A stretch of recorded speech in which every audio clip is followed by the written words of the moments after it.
Shutdown करण्यासाठी मेनूवर press करा, शटडाऊन, त्याला ओके करायचं.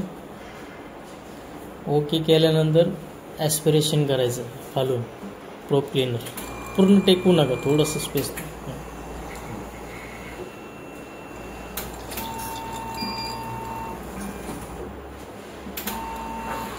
त्यानं काढून घ्या ना, ते प्रोब गेला मध्ये.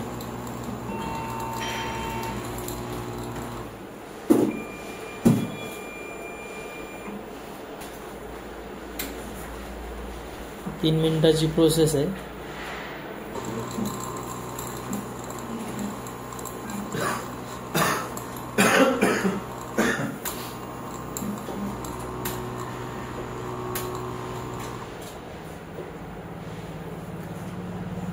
प्रोसिजर पूर्ण झाली की बॅकिंग अप डाटा करल.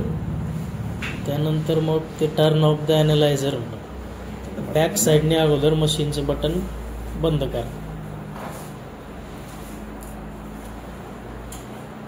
मग नंतर पॉवर संपला.